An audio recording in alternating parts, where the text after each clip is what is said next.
Hello everyone, hope you are keeping well. This is Vishal Masih and welcome back to my channel economic site. और आज हम एक बहुत ही important question के बारे में डिस्कस करेंगे जो कि बहुत ज़्यादा आप लोग क्यूरियस होंगे कि जैसे कि आपको क्वार्टर 1 में -23.9 के आसपास जो है आपको कॉन्ट्रैक्शन देखने को मिला था जीडीपी ग्रोथ रेट में हमारे इंडियन इकोनॉमी के। तो सबके माइंड में ये क्वेश्चन होगा, क्या हमारी इंडियन इकोनॉमी जो है रिकवर कर रही है या इस समय क्या सिचुएशन है बेसिकली इंडियन इकोनॉमी की। और कोई भी इकोनॉमी अगर आपको एनालाइज करनी हो, वर्ल्ड की कोई भी इकोनॉमी, तो कौन कौन से ऐसे इंडिकेटर्स होते हैं जिसे आप बता सकते हैं कि बेसिकली कौन से फेज से वो इकोनॉमी गुजर रही है रिसेंट, या कौन सा पर्टिकुलर पीरियड ऑफ टाइम में कौन सा फेज उस इकोनॉमी में चल रहा है। तो लेकिन इस पर्टिकुलर वीडियो में मैं आपको इंडिया के रेफरेंस से ये सारी जो इंडिकेटर्स एक्सप्लेन करने की कोशिश करूंगा। इसके बाद आप खुद ही कोई कंक्लूजन पे आराम से आ सकते हैं जिससे आप बता सकते हैं कि वेदर वी आर रिकवरिंग और नॉट। तो सबसे पहले मैं आपको जो लेक्चर है एक अच्छी न्यूज़ से स्टार्ट करना चाहता हूं,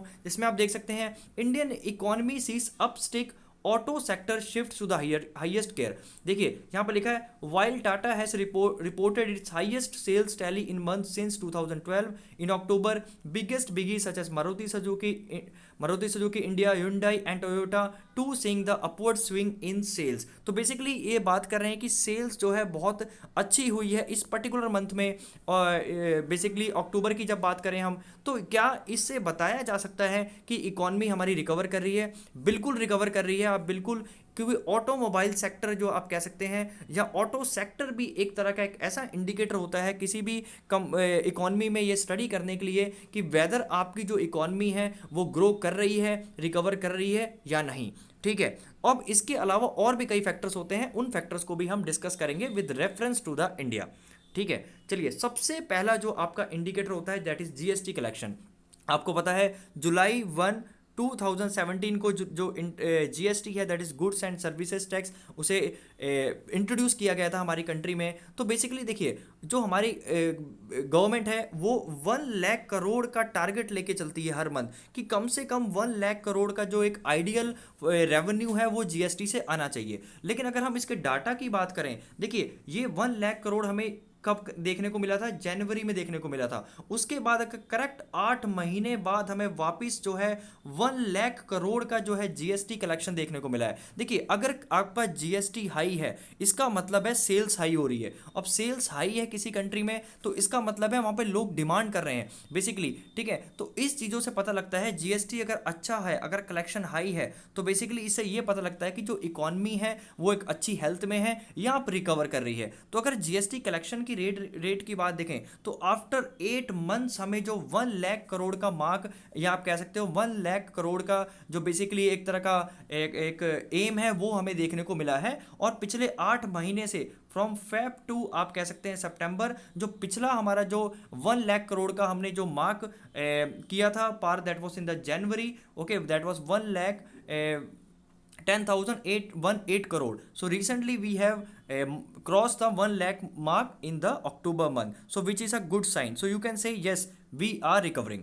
ठीक है, नेक्स्ट जो indicator that is unemployment rate, ये बहुत बहुत इंपॉर्टेंट है। और इससे ये हमें पता लगता है कि क्या कि लोग जो हमारे जो वर्क फोर्स है क्या वो डिफरेंट डिफरेंट सेक्टर्स में इन्फ्यूज हो पा रही है, क्या उन्हें जॉब्स मिल रही है। ठीक है, क्योंकि अगर अनएम्प्लॉयमेंट आपकी हाई है, मतलब बेरोजगारी अगर आपकी ज़्यादा है, तो डेफिनेटली लोगों की इनकम कम होगी, है ना। क्योंकि लोगों को रोजगार नहीं मिलेगा तो उन्हें, जब उनको इनकम ही नहीं होगी उससे, है ना, जब लोगों को अगर रोजगार ही नहीं मिलेगा तो डेफिनेटली उनकी इनकम नहीं होगी। और जब इनकम लो होती है तो हमारी जो डिमांड है वो भी जो लो होगी, उसकी वजह से प्रोडक्शन भी लो होगा, उसकी वजह से आपको बेसिकली जो इकॉनमी है आपको रिसेशन में जाना पड़ सकता है। ठीक है, तो अनएम्प्लॉयमेंट भी आप कह सकते हो, अनएम्प्लॉयमेंट रेट भी एक ऐसा इंडिकेटर होता है जो हमें बताता है टाइम टू टाइम कि इकॉनमी की जो हेल्थ कैसी है। ओके, तो अगर हम अनएम्प्लॉयमेंट की रेट की बात करें तो अक्टूबर 2020 में जो रीसेंट इस मंथ बेसिकली जो प्रीवियस मंथ था हमारा, उसमें अगर देखा जाए तो इंडिया की जो ओवरऑल अनएम्प्लॉयमेंट रेट है वो है 6.98,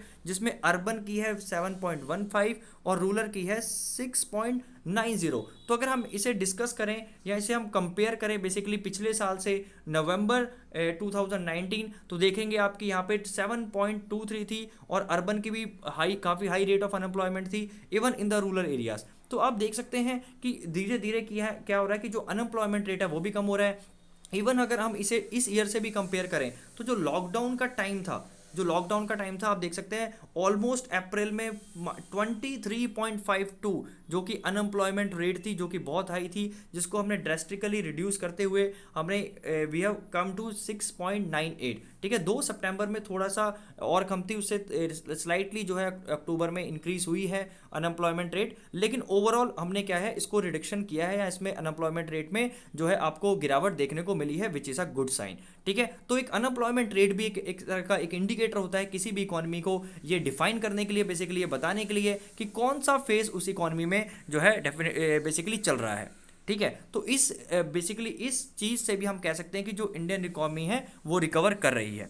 ठीक है, नेक्स्ट है हमारा that is a automobile sector, जो कि ऑलरेडी मैंने लेक्चर के स्टार्टिंग में आपको डिस्कस किया था। ठीक है, कि आपका जो ऑटोमोबाइल सेक्टर है वो भी एक तरह का बहुत इंपॉर्टेंट इंडिकेटर होता है बताने के लिए कि जो उस बेसिकली उस कंट्री की कैसी इकोनॉमी क्या फेस चल रहा है। लेकिन हम यहाँ पे डिस्कस करते हैं इंडिया की। देखिए, इंडिया में अगर हम बात करें जो पैसेंजर कार सेल्स हैं, ठीक है, आपका अगर पिछले साल की बात करें सितंबर 2019 की, तो आपके 1,74,933 यूनिट्स जो सेल हुए थे पैसेंजर कार सेल्स के। लेकिन अगर इस साल की बात करें सितंबर 2020 की, जो आप देख सकते हैं 1,86,062 which is higher than the year over year या कंपेरेटिवली प्रीवियस ईयर के। ठीक है, which is very very good sign. Okay, which is very very good sign. और आपको मैं बता दूं कि जो ऑटोमोबाइल सेक्टर है, अगर ऑटोमोबाइल सेक्टर आपका ग्रो होता है तो बहुत से आपके सेक्टर्स जो है ग्रो होंगे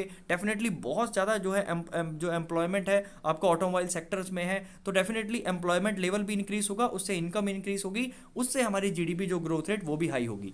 ठीक है, अगर इसी सेक्शन में एक चीज़ और है that is a two wheeler sales.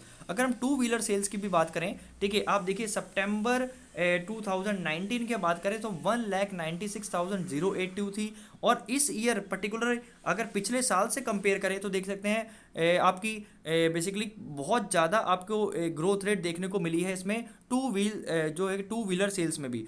लेकिन अगर हम इसका एक दूसरा पॉइंट भी देखें, तो अगर हम यहाँ पे ये देखें कि बेसिकली यहाँ पे अगर लॉकडाउन का पीरियड देखें तो आपका ये जो बहुत ज़्यादा ख़राब निकला है, तो इवन अगर आपको ये हाई ग्रोथ रेट देखने को मिल रही है, लेकिन सिंस आपकी ये जो पर्टिकुलर पीरियड है बहुत ही ज़्यादा बेकार रहा है, तो ये अगर आपको ओवरऑल कंपनसेट करने के लिए, ओवरऑल आपके ग्राफ को बेसिकली एक तरह का एवरेज लाने के लिए, बेसिकली ग्राफ को एवरेज लाने के लिए आपको ये ग्रोथ रेट और हाई करनी पड़ेगी, और कुछ टाइम पीरियड तक आपको बेसिकली ये कंटिन्यू रखनी पड़ेगी। तो that will be the very interesting कि आगे चल के क्या ये वापस फॉल होती है। अगर ये वापस फॉल होती है तो इसका कोई खास रेलिवेंस नहीं रह जाएगा, क्योंकि आपको एक तरह का क्या चाहिए, स्टेडीनेस चाहिए and to acquire the average growth rate. ठीक है, अब I hope I am very very clear with you. Same thing two wheeler sales में भी है। इवन इन द अप्रैल में आप देखिए ऑलमोस्ट जीरो थी सेल्स, है ना, ऑलमोस्ट जीरो थी। ठीक है, तो but with the time it is increasing, लेकिन क्या ये सस्टेन रहती है ये देखने वाली बात होगी।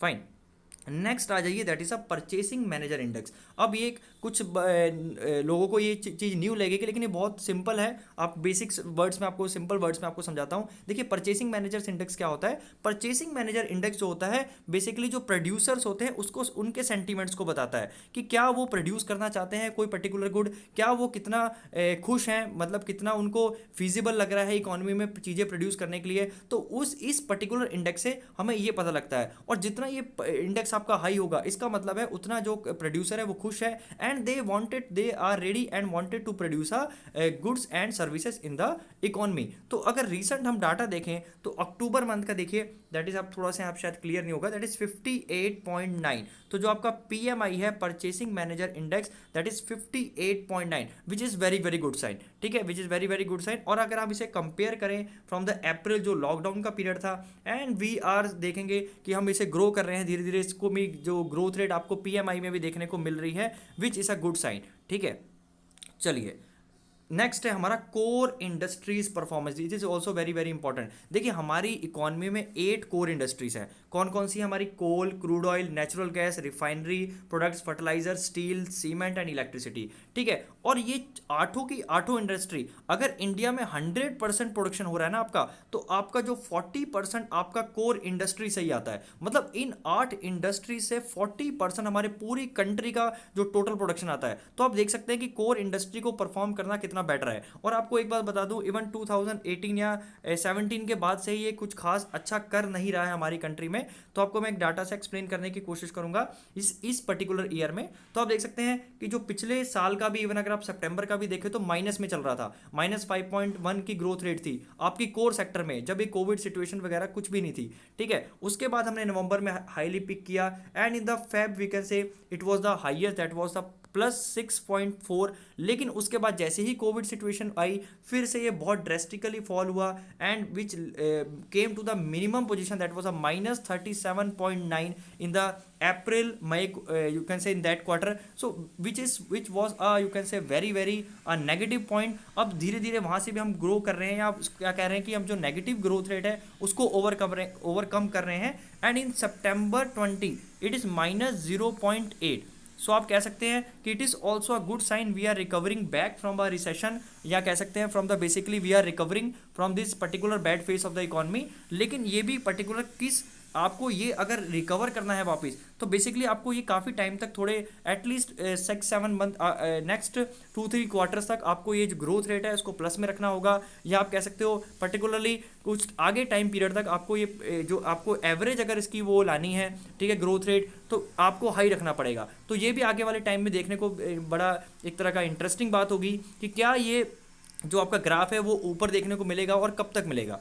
ठीक है, तो ये हमारी कुछ कह सकते हैं जो सेक्टर से, या आप कह सकते हो इंडिकेटर्स है इकोनॉमिक ग्रोथ के, जिसमें आप कंपेयर कर सकते हो कोई भी इकॉनमी को कि वो इकॉनमी कैसे कैसे काम कर रही है। अभी नेक्स्ट क्वेश्चन ये उठता है कि क्या इंडियन इकॉनमी जो है basically we are actually recovering. देखिए सिंपल सी बात है, जो प्रेजेंट इंडिकेटर्स हैं they are showing the positive sign. लेकिन आपको एक बात बता दूं, ये सारे इंडिकेटर्स ऑलमोस्ट हर ईयर ही अच्छे हो जाते हैं ड्यूरिंग द फेस्टिवल सीजन। हमारी जो कंट्री में जो आपको पता है कंजप्शन इकॉनमी है, कंजप्शन इकॉनमी मतलब होता है कि हमारी जो वेल्थ जनरेट होती है, जीडीपी जनरेट होती है, वो जब लोग ज़्यादा कंज्यूम करते हैं तभी होती है। तो फेस्टिवल सीजन में ही आपको बेसिकली क्या है, आपको कंजप्शन है वो हाई देखने को मिलती है। तो क्या ये आगे आने वाले टाइम पीरियड में रहेगी, तो बेसिकली ये देखना पड़ेगा कि ये एटलीस्ट 3-4 क्वार्टर तक, अगले 3-4 क्वार्टर तक अगर अच्छा परफॉर्म करती है, तभी हम कह सकते हैं कि we are actually recovering and we are in the V shape economic recovery. ठीक है, वी शेप इकोनॉमिक रिकवरी क्या होता है कि मतलब आप रिसेशन में आए, मतलब आप रिसेशन में आए, फिर पर्टिकुलर एक पॉइंट जब फॉल होके आपने क्या किया, वापस रिकवरी शुरू कर दी and we are going up. ठीक है, और अगर ये कुछ टाइम पीरियड बाद ऊपर तो आ रही है, लेकिन अगर वापस नीचे जाती है तब हम डब्ल्यू शेप रिकवरी में आ जाएंगे, which is not healthy for the economy. ठीक है, क्योंकि यहाँ पे फ्लक्चुएशंस हैं, एकदम आपकी ग्रोथ हाई होती है, फिर लो होती है, फिर हाई होती है, फिर लो होती है। So in order to achieve the V shape economic recovery, ये देखने वाली बात होगी कि ये कितने टाइम पीरियड तक ये ग्रोथ हमें देखने को मिलती है। So I hope you understood all the topics very clear. So thank you so much, God bless you.